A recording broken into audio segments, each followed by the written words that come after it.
salut à tous. Alors, vous aimez les geishas et les salons de thé? Pas de problème. Aujourd'hui, on regarde Hanamikoji.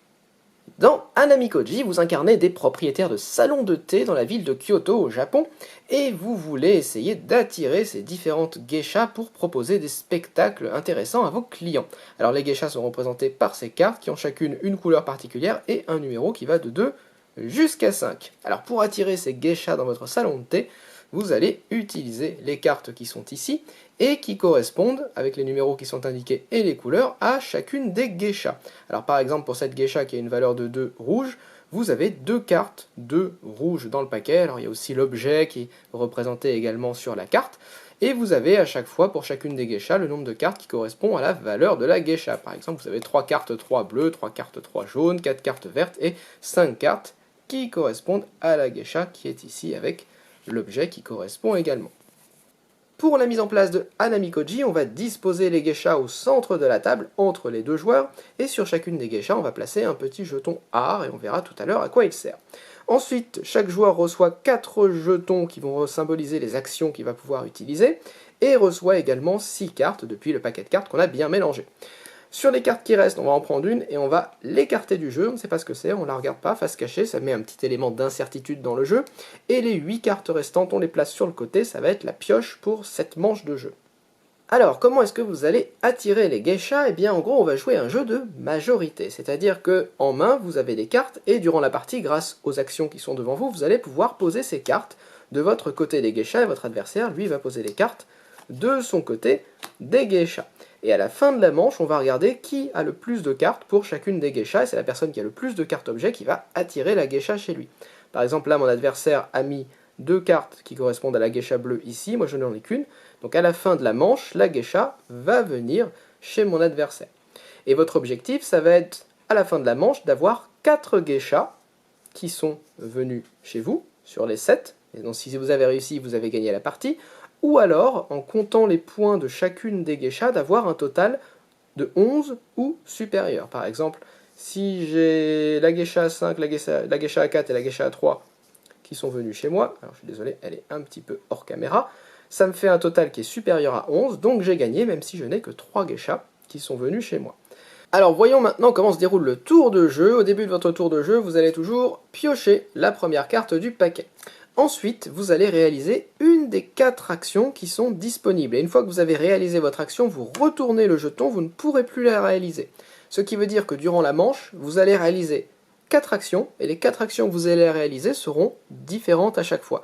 Même si ça ne vous plaît pas, vous allez être obligé d'utiliser à un moment ou à un autre chacune de ces 4 actions durant la manche. Et votre adversaire fera la même chose. Alors, la première action que je vais commencer à utiliser, ça va être cette action-là, l'action avec les 3 cartes. Cette action me dit que je vais choisir 3 cartes dans ma main. Alors là, je vais faire un peu n'importe quoi, hein, mais c'est vraiment pour vous montrer. Donc je choisis 3 cartes dans ma main, et je les propose à mon adversaire. Mon adversaire va choisir une de ces 3 cartes et la placer de son côté, et moi j'aurai les 2 autres cartes que je vais placer de mon côté. Donc il vaut mieux réfléchir à ce qu'on place et pas faire comme moi, mais bon, c'est pour vous montrer. Donc là, mon adversaire va se dire, si il prend le 2, ça veut dire que moi j'aurai ces 2 cartes-là, et donc j'aurai une majorité sur le 3 qui ne pourra pas venir me reprendre, puisque de toute façon, il n'y a que 3 cartes 3, puisque le nombre de cartes objets correspondent à la valeur de la geisha. Donc, c'est pas forcément intéressant. Si jamais il prend la carte 3, ça veut dire que moi j'aurai la carte 3, donc là on sera jeu égal, et il pourra toujours espérer venir rajouter une carte 3 plus tard pour gagner cette geisha. Mais en même temps, il me laisse aussi la majorité sur cette geisha pour la fin de la manche. Alors peut-être pas si jamais il a aussi un 2 violet, ou en tout cas la carte qui correspond à cette geisha, il y en a une autre qu'il pourrait mettre là durant la partie pour espérer faire jeu égal. Voilà, donc c'est une décision que doit prendre mon adversaire. On va dire qu'il choisit plutôt de prendre le 2, comme ça, hop, il la met là, et moi je gagne ces 2 cartes ici. Mon tour est terminé, c'est à mon adversaire de jouer, qui pioche une carte, hop, et qui a la même possibilité, il peut utiliser une de ces 4 actions. Alors lui, il va faire une action un petit peu différente, donc il pourrait faire l'action avec les 3 cartes, mais il va plutôt faire l'action avec on voit 4 cartes ici. Cette action ressemble un petit peu à la précédente, dans le sens où mon adversaire va faire 2 paquets de 2 cartes, et moi je vais prendre un paquet, et lui il va garder l'autre paquet qu'il va placer devant lui. Par exemple, Alors je fais n'importe quoi toujours, hein. Imaginons que mon adversaire me propose ce paquet-là ou ce paquet-là. Voilà. Donc maintenant, il a choisi quels étaient les deux paquets, mais c'est à moi de choisir en premier quel paquet je veux garder. Si je prends celui-là, ça veut dire que j'ai la majorité pour l'instant, en tout cas, sur la geisha A4 et la geisha A3, et si je prends ces deux cartes-là, ça veut dire que je commence à avoir une majorité sur la geisha A2 et la geisha A5. Alors ça peut être intéressant, il faut voir ce que j'ai aussi en main. Ah, du coup j'ai un 4, ça veut dire que si je prends la geisha A4, je pourrais peut-être venir ajouter une carte A4 ici plus tard, et espérer me faire une petite majorité. Ça peut être intéressant, alors disons que je fais ça, je prends cette paire-là, donc j'ajoute les cartes immédiatement devant mes geishas. Attention, une erreur que souvent on commet, c'est qu'on a envie de prendre les cartes et de les mettre dans sa main. Non, on ne les met pas dans sa main, on les joue directement sur le plateau de jeu. Et donc mon adversaire, lui, va garder cette carte-là, qui commence à lui faire une majorité sur cette geisha, et cette carte-là, qui lui fait une majorité sur la geisha A5, hop, qui est là-bas. Ensuite, donc mon adversaire a terminé, il retourne son petit jeton, hop, sur la face cachée pour montrer qu'il l'a utilisé. Et le tour de jeu revient à moi. Donc cette action, je l'ai déjà utilisée. Là, je pioche une carte. Et j'ai encore mes trois autres actions que je vais devoir utiliser. Donc j'ai moi aussi cette action où je peux faire deux paquets de deux cartes et laisser mon adversaire choisir en premier. Mais j'ai encore ces deux autres actions qui peuvent être intéressantes pour moi. Alors, cette action-là, où on va deux cartes avec une croix, c'est une action qui va me permettre de défausser deux cartes qui vont être expulsées du jeu. Et là, ça me paraît assez intéressant parce que ici, j'ai mes 3 qui me donnent une majorité sur le 3 et j'ai encore un autre 3 en main. Et ce 3-là, j'ai pas envie de le poser parce que j'ai déjà une majorité, j'ai pas envie que mon adversaire le récupère particulièrement, de toute façon, ça lui servirait à rien. Donc cette carte-là, je peux très bien la défausser, ça ne me fera pas de mal particulier. Donc je commence à imaginer que je vais utiliser cette action. Et puis, alors cette carte-là, j'aimerais bien l'utiliser parce qu'elle me permettrait de faire jeu égal sur cette geisha. Ce 3-là, il peut être intéressant pour me conforter ma majorité ici. Le 4, ça peut être intéressant pour ma majorité ici. Ou le 2, ça peut être intéressant pour cette carte-là. Donc là, j'ai pas vraiment de bons choix à faire. Mais bon, je vais décider de défausser le 3 qui est ici. Hop. Comme ça, si jamais mon adversaire arrive à poser un 3 ici également, on sera à égalité, c'est pas très grave, mais au moins il ne va pas récupérer de geisha. Donc j'utilise l'action qui me permet de défausser deux cartes, hop, je retourne mon jeton, et ces deux cartes sont défaussées, on ne les révélera que à la fin de la partie, et elles ne rentreront pas en compte dans le calcul des majorités. Le tour de jeu revient à mon adversaire, qui pioche une carte, hop. Ah, du coup cette carte-là, elle est intéressante pour venir me contrer ici. Alors mon adversaire, lui, va peut-être faire la dernière action possible à ce tour de jeu, qui est cette action-là, où en gros vous allez garder une carte pour la fin de la manche, mais vous n'allez pas la révéler tout de suite. C'est une surprise que vous allez faire à votre adversaire. Alors là, qu'est-ce qui pourrait m'embêter ? Alors le 2, il aura plutôt intérêt à le défausser, parce que du coup, il est sûr d'avoir la majorité, donc il fera plutôt l'action de défausser ce 2 plus tard. Le 4, ça peut être intéressant pour essayer de me prendre la majorité ici. Le 3, ça peut être intéressant aussi, mais il est juste à égalité. Allez, lui, on va dire qu'il préfère juste placer son 5, comme ça il s'assure une majorité sur la geisha A5, qui est assez intéressante. Donc il va prendre cette carte 5, il va la retourner, et il va mettre, hop, son jeton dessus. Et donc cette carte-là ne sera révélée qu'à la fin de la manche, et lorsqu'elle sera révélée, elle sera ajoutée aux cartes qu'il a de son côté. Donc il sait qu'il a deux cartes 5. Voilà, donc il a joué, hop, le tour de jeu revient à moi, je pioche une carte, et là j'ai encore les mêmes possibilités, alors j'accélère un petit peu, je vais faire l'action qui me permet moi aussi de garder une carte pour la fin de la manche, et je vais garder mon 4, puisque j'ai vraiment très envie d'avoir la majorité sur le 4, hop, j'ai terminé, ça revient à mon adversaire qui pioche une carte, et qui va faire l'action quoi ? Il va faire l'action de défausser deux cartes, et il va défausser le 2 et le 3, parce que de toute façon, voilà, il faudra le faire à un moment, cette action, donc autant la faire maintenant. Le 2, ça l'embête pas parce qu'il a déjà la majorité, le 3, ça l'embête un peu, mais tant pis, il décide de me laisser la majorité pour cette manche. Hop, et enfin, ça revient à moi, je pioche une carte, il me reste juste cette action à faire, donc là je n'ai plus le choix, donc c'est pour ça que vous voyez, l'ordre des actions est important. Je vais être obligé de faire deux paquets de deux cartes, et mon adversaire va en choisir un et moi l'autre.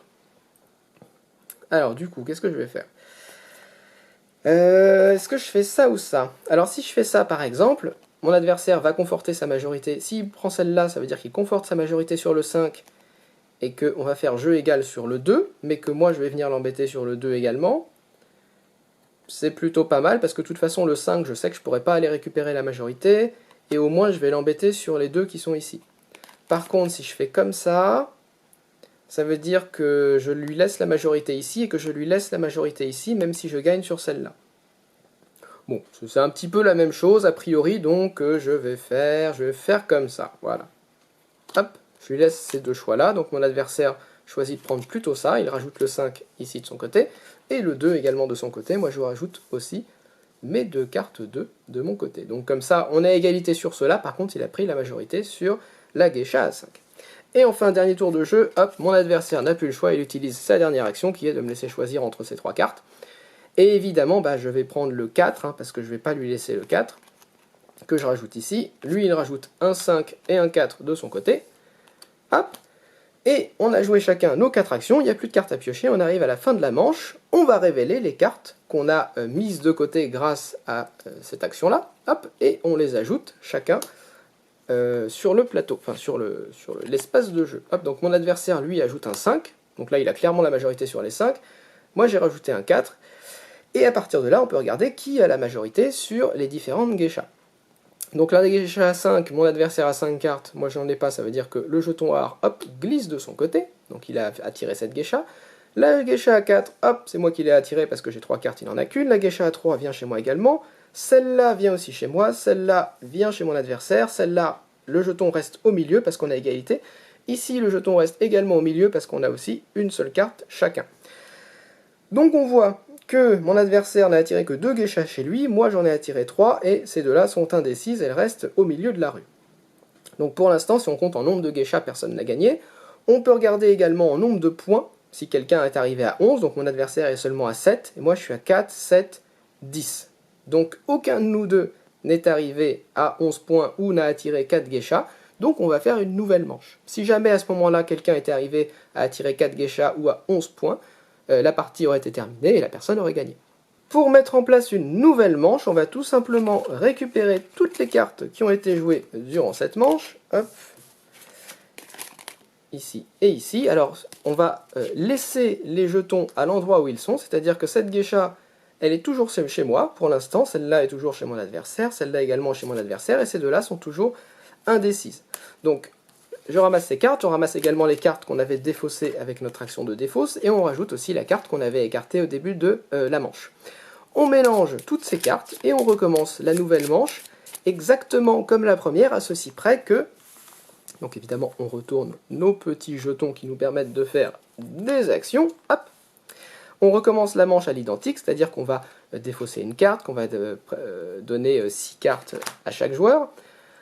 La différence, c'est que le premier joueur change, donc la personne qui a commencé la première manche va jouer en deuxième, et la personne qui a joué en deuxième va jouer en premier lors de la deuxième manche, mais surtout, l'élément qui est le plus important, c'est ce que je vous disais, les geishas restent chez les uns et chez les autres.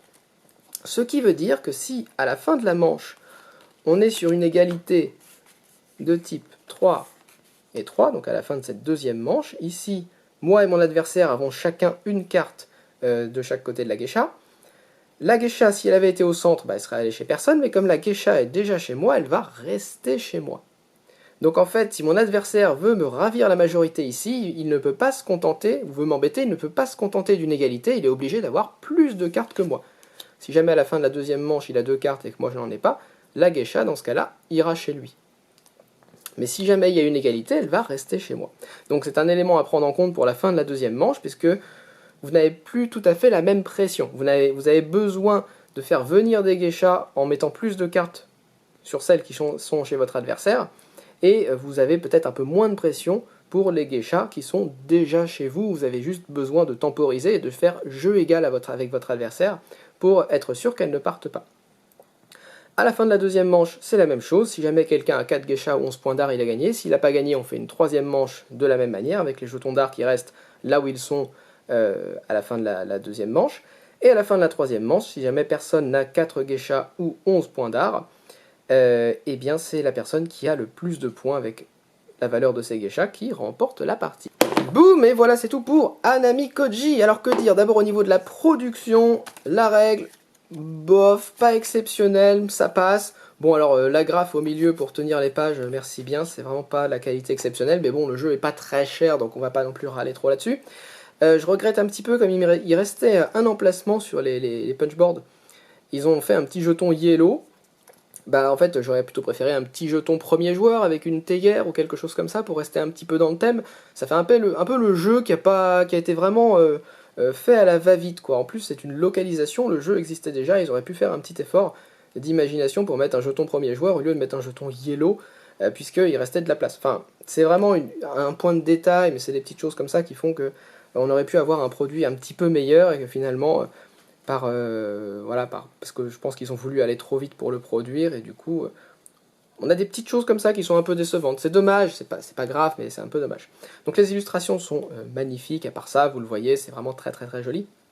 Les cartes sont de qualité correcte donc j'ai pas trop de choses à dire là-dessus. Sur le jeu en lui-même, le jeu est très simple, il n'est pas du tout intuitif parce que quand vous avez des cartes en main, vous avez envie de jouer les cartes que vous avez en main directement. Alors que dans ce jeu-là, ça se passe pas du tout comme ça, c'est que vous faites des paquets et vous proposez à votre adversaire qui va choisir des cartes et ensuite va vous laisser certaines cartes. Donc en gros, vous n'allez pas choisir directement les cartes que vous voulez, vous allez essayer d'influencer votre adversaire pour qu'il prenne les cartes que vous voulez qu'il prenne et qu'il vous laisse les cartes que vous voulez garder.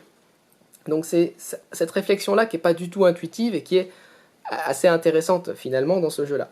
Il y a plein de bonnes décisions à prendre, il y a un petit peu de hasard, même il y a pas mal de hasard quand même, parce que vous avez le tirage des cartes, évidemment, qui va influencer votre partie, mais vous avez de bonnes décisions à faire, vous avez un bon cocktail entre la prise de risque, l'opportunisme, un petit peu de stratégie, tout ça mélangé ensemble qui fait un petit peu de hasard, et donc tout ça mélangé qui fait qu'on a un cocktail vraiment sympa, assez équilibré, assez agréable à jouer.